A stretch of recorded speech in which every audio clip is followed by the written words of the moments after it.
and welcome. You are watching the Policy Times, world's first policy and development media.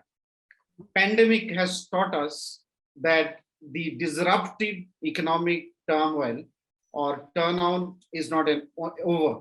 It is just the beginning. We saw many economic crises taking shape in different parts of the world. In 1980s, many of the Latin American economies fell. We saw American economy facing great or greater depression many times, whether it is in 1930s of Great Depression or 1980s of recession or 2007 and 9 of Great Depression. Now this pandemic, recently World Bank has warned that around 70 countries or 70 developing countries across the world, whether it is the Arabian or African countries or from the Middle East or Latin America or Asian countries, will face a massive disruption or massive economic crisis. Among all this, Sri Lanka being the first one facing the hit of economic crisis. The news is global now, how Sri Lankan economy massively and miserably fell.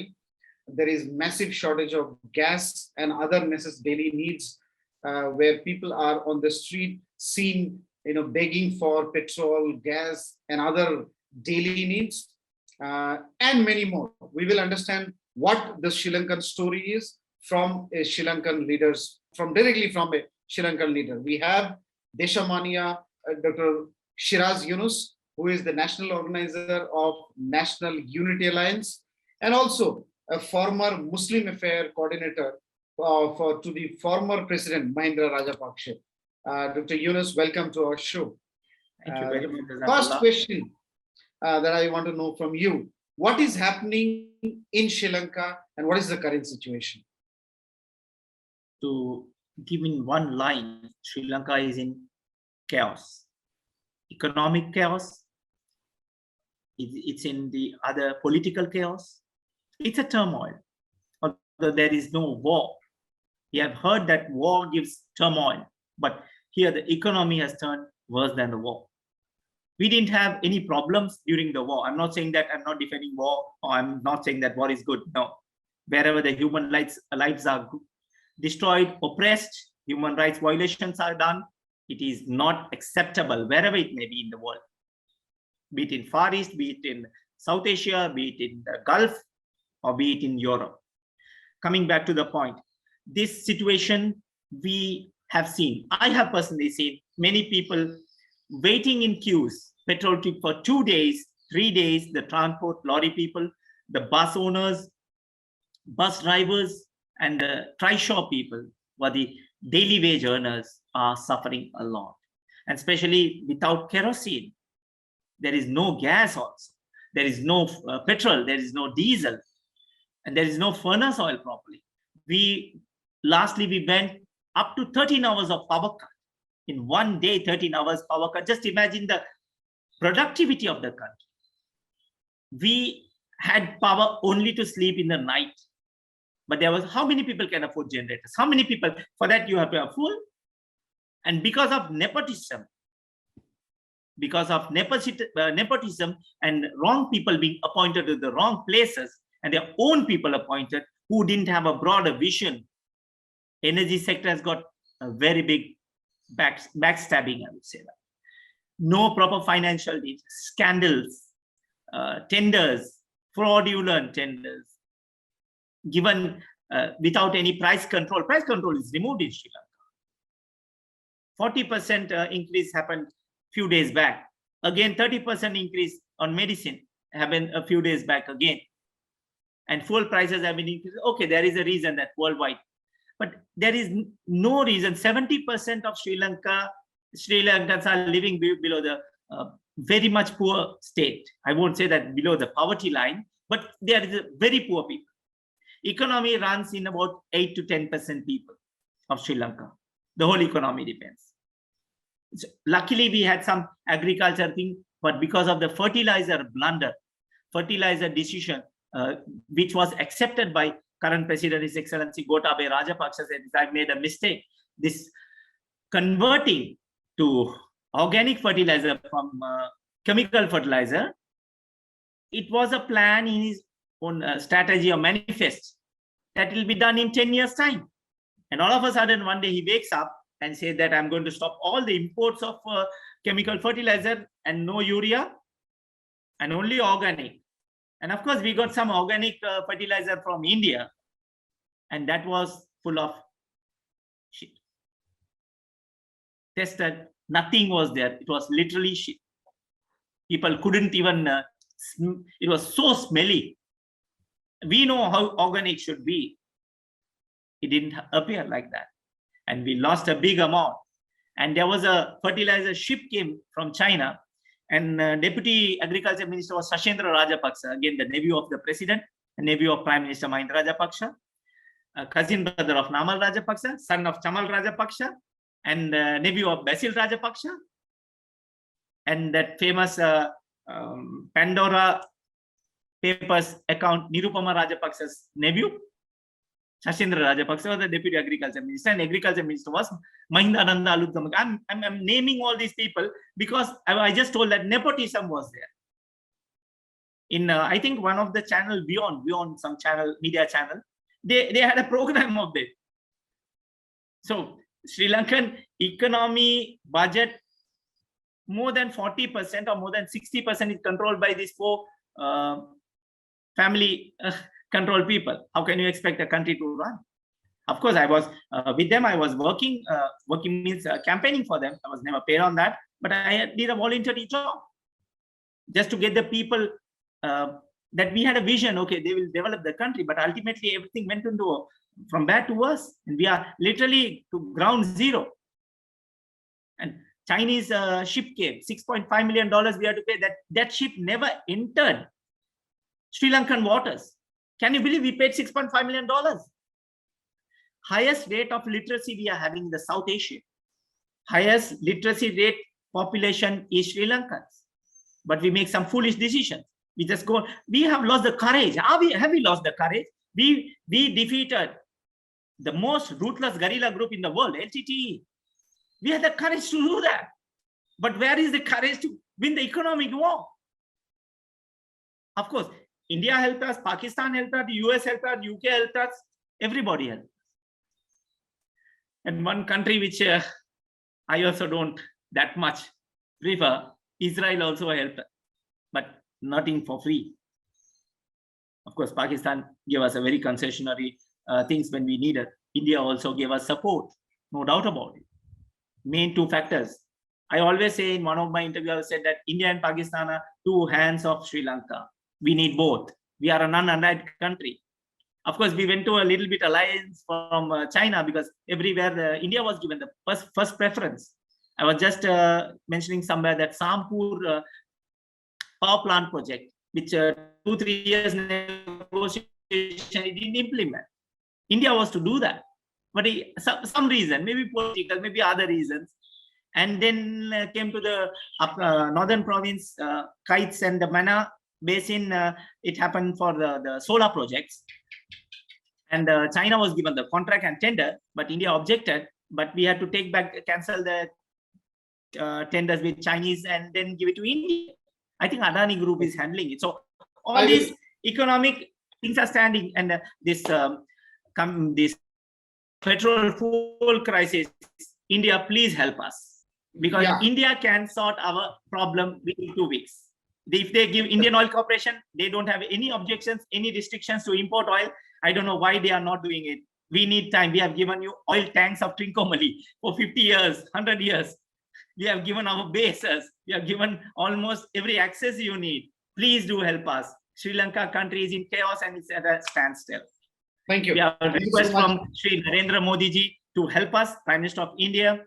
At least if my voice can reach him, and if he can do something fast, we would really appreciate. And so now a very interesting question which you partially answered is that World Bank is warning that 70 more countries will face, or developing countries will face, a similar kind of economic crisis post-pandemic. This will be post-pandemic economic recession situation. One thing I again want to know from you, and which can be a lesson for the other countries to follow further, What went wrong? What were the main reasons? Corruption of the Rajapaksa family, you mentioned one. And then what were the other structural mistakes which happened, which other countries should be very careful about from here on? Actually, Sri Lanka crisis is not post-pandemic crisis. I see that. It is self-inflicted crisis. It is very important. What I'm going to say is very important. It is a self-inflicted crisis. We took it upon. It's like Hindi में कहते हैं ना, आ बैल मुझे मार, या सांप के बिल में आप हाथ डाल दो, right? So ये बात है. जियो और जीने दो की पॉलिसी है नहीं. There is no policy, live and let live. Everybody wants to make a quick buck at the expense of the people, expense of masses. A bit. Sri Lankans are very calm people, very cool people. And although we are 97% literate rate, 98% literacy rate, but still we lack something. We lack the courage to fight the politicians. Politicians are servants of the people. Always remember, people. They are servant of you. You pay taxes and they get paid. You have to change this culture that politicians are at a high level. No, politicians are your co-workers. I say that, not servants, co-workers. Okay, we'll put it like that. And we self-inflicted thing. We were not affected. Advice. Yes, there was a local interior thing that we couldn't do much of a travel, and restrictions were there. Okay, exports were never stopped. You were surviving on that. Taxes were reduced by the president, Gotabaya Rajapaksa once. That was the first biggest mistake. Second thing, fertilizer. Third thing, no proper people appointed to proper places. Energy sector was not given priority. We run on diesel because diesel mafia pays the ministers. There was this present Ceylon Electricity Board chairman, the present chairman, was the secretary for the Ministry of Power and Energy for 9 years.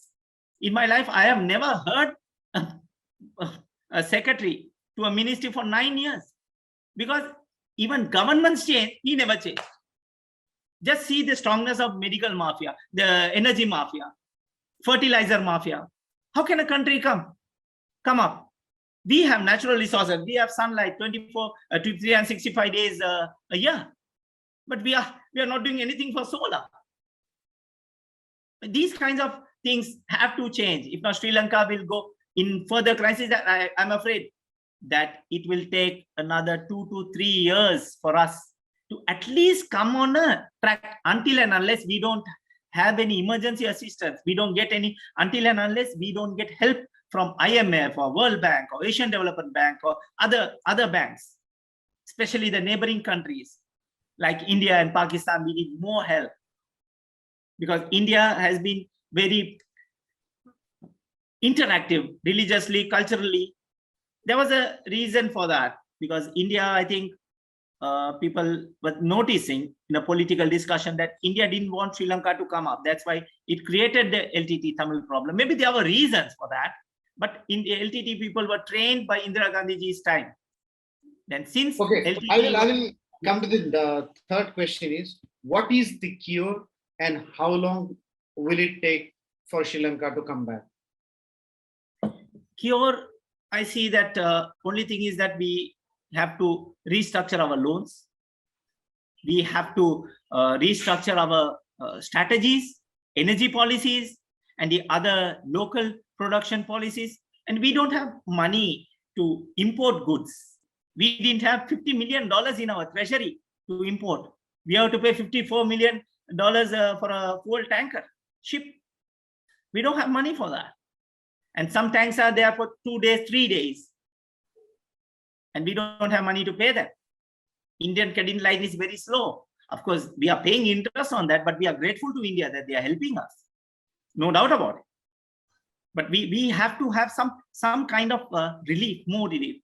We don't have proper food stuff. No medicine in hospitals.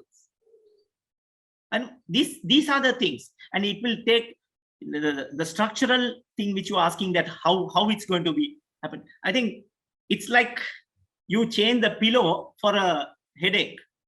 You don't do the headache medicine. You don't apply balm. You don't take any Panadol or Panadine or paracetamol or whatever. But you're just changing the pillows. same 225 people in members of parliament, heads are changing and portfolios are changing only.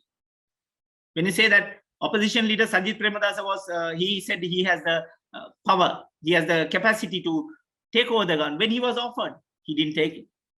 And there's a third party with 3 parliamentary seats, Janata Vimukti Peramuna, Anura Kumar Dissanayaka's party, JVP. They also didn't prove majority. They wanted Gotabaya Rajapaksa president to leave first. This is not a time to demand things. You get into that, then you control things, then you make things, regularize things. And United National Party, the oldest and the first largest party, like Congress Party of India, when the independence occurred, was gained, we had this United National Party, and that party had lost all the seats, and they got some 100 or 1,000 votes, maybe got 1 bonus seat. After 6 months, current Prime Minister Ranil Wickremesinghe was appointed through the national list, and he became the Prime Minister because he doesn't have anything to lose. And this is a good track for him, Prime Minister Ranil Wickremesinghe, Honorable Prime Minister, to play his cards and revive the economy and stabilize the party, and maybe he can stay in power. Because that's how it is happening in Sri Lanka.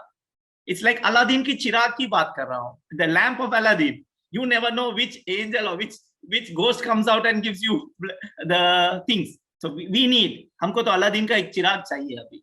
Aladdin मिले ना मिले, लेकिन उसका चिराग जरूर चाहिए. We need Aladdin. Whether we get very interesting. We had Dr. Shiraz Yoonus, National Coordinator of the National Unity Alliance from Sri Lanka, sharing his pain, agony, and what is exactly happening in Sri Lanka. Giving a little macro picture now, pandemic has hit the world economy massively. Now the Ukraine war is further putting pressure to world economy, rising food prices globally, rising energy prices globally now. And the third is going to be the cost of finance across the world will put many economies now further in the turmoil. The world will have to see very seriously how economies themselves will fight back and strengthen or build their internal economy better. At the same time, the world associations or organizations, whether it is G7, G20, even IMF or United Nations bodies, have to be extremely cautious and careful about how they can save the world economy. Because what we saw the pandemic did to the world economy and now the Ukraine war is doing is not enough. The disruption can be farther forward. Thank you very much for giving me the opportunity, and I hope that my voice reaches along with the policy times to the people and the masses. May Almighty Allah protect us, and may Almighty Allah keep the unity amongst us. Thank you very much. Jazakallah khair. Assalamu alaikum. Thank you. Keep watching the Policy Times.